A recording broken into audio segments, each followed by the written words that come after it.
안녕하세요. 한국교회 역사 이슈 그리고 한국교회가 어떤 모습으로 다시 새롭게 변화되어야 할지를 다루는 김정혜 TV의 김정혜 목사입니다. 지난 시간에 이어서 오늘도 한국교회 역사적 발자취들을 한 번씩 이렇게 되짚어 볼 텐데요.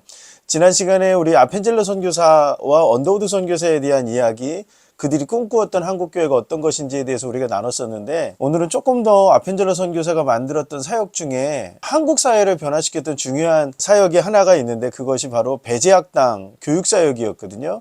오늘 그 배제학당에 관해서 좀 이야기를 함께 나눠볼 텐데요. 한국의 개신교 선교사들이 막 들어왔을 때 한국에서 가장 필요로 했던 것 중에 하나, 그러니까 한국이 개화되고 가장 필요로 했던 것 중에 하나는 근대 교육을 통해서 어떻게 조선의 젊은 인재들을 양성해내느냐 라고 하는 것이 가장 중요한 과제 중에 하나였습니다. 그래서 1876년에 강화도 조약이 맺어지고 1882년에 미국과 수호 통상 조약이 맺어지고, 그리고 가장 시급했던 문제는 미국과 수호 통상 조약을 맺고 그리고 미국의 공사관이 들어왔을 때 영어를 할 수 있는 인재들을 길러내는 거거든요. 그래서 만들었던 인재 양성 교육기관이 바로 유경공원이라고 하는 양성기관이었는데요.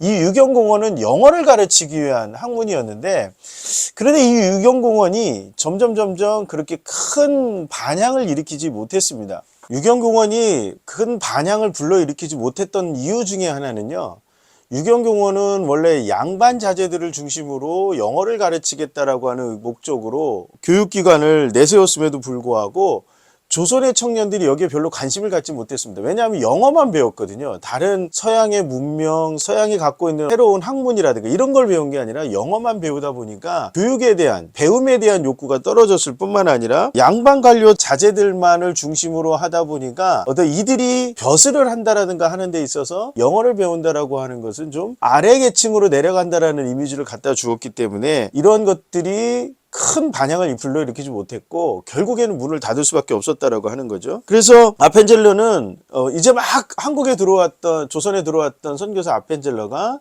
이러한 상황을 캐치를 하고 미국 공사였던 푸트의 도움을 받아서 고종에게 이야기를 하게 되죠. 또 다른 영어교가 설립이 되어야 이제 막 문호가 개방되어진 조선이 조금 더 많은 사람들과 교류하는 데 있어서 도움을 줄 수 있다라고 하는 거죠.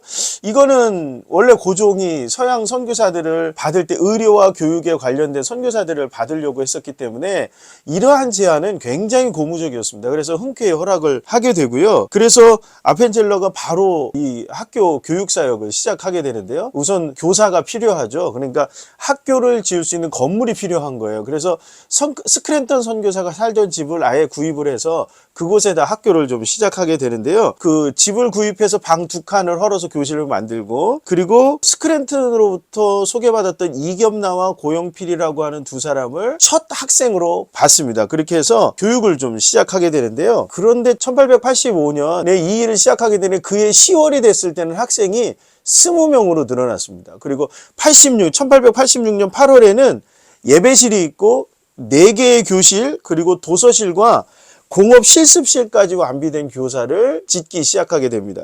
그야말로 이제 어느 정도 규모를 갖춘 학교의 모습을 틀을 잡아가게 되는 거죠. 그리고 1887년에는 12개의 방을 갖추어 놓은 기숙사가 완공이 되게 됩니다. 그리고 배제학당의 베델 예배실, 그러니까 아까 예배실이 있다고 그랬잖아요. 이 예배실이 지금의 정동제일교회의 시작이 되는 것이죠. 그러니까 굉장히 이 학교를 통해서 아펜젤러가 꿈꾸었던 것이 어떤 것인지를 우리가 좀 이해할 수 있게 되는데, 아까 말씀드렸던 것처럼 유경공원이 영어만 가르쳤다라고 하면 이 배제학당에서는 서양의 정신이라고 하는 기독교를 가르치기도 하고 여러 가지를 많이 산수도 가르치고 역사도 가르치는 그런 식으로 많은 사람들로 하여금 서양의 문명을 이해할 수 있는 그러한 교육기관으로서 시작을 했기 때문에 사람들이 몰려들 수 있었다라고 하는 것이죠. 1887년 아펜젤러는 고종으로부터 하사받았던 배제학당이라고 하는 현판이 있었는데요. 배제학당이라고 하는 현판을 이렇게 풀었습니다. 그리고 연례보고서에 그 현판을 바라보면서 이렇게 기록을 해놓았습니다. 제가 잠깐 읽어드리면, 오늘까지 37명의 어른과 소년들이 입학했다.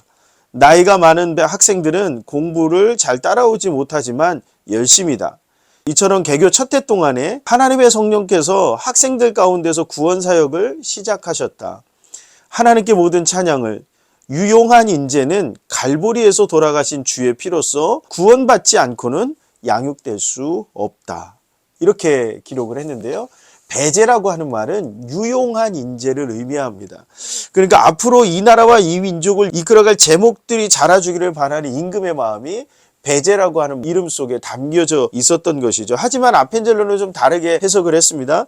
성령께서 학생들 가운데서 구원 사역을 시작하셨다라고 말한 것처럼 배제가 복음의 요람이 되기를 바라는 마음이 아펜젤로의 마음 속에는 있었습니다. 그래서 학생들이 복음의 터전 위에서 자라야만 고종이 이야기하는 유용한 인재를 올바르게 길러낼 수 있었다고 믿었다라는 것이죠. 아펜젤로는 통역관을 양성하거나 우리 학교의 일꾼을 가르치려는 것이 아니라 자유의 교육을 받은 사람을 내보내려고 하는 것이 자기가 배제학당을 시작한 이유라고 설명을 합니다. 그리고 이렇게 얘기하는데 욕위대자 당위인역 이렇게 표현합니다. 곧 크고자 하거든 남을 섬기라. 이것이 배제학당의 학당훈이라고 정하고요. 이것을 걸어 놓았습니다. 그러니까 지금으로 말하면 학교의 교훈이 되겠죠. 다시 한번 말씀드리면 요기대자 당위인역 크고자 하거든 남을 섬겨야 된다. 이렇게 말하고 있는 것이죠.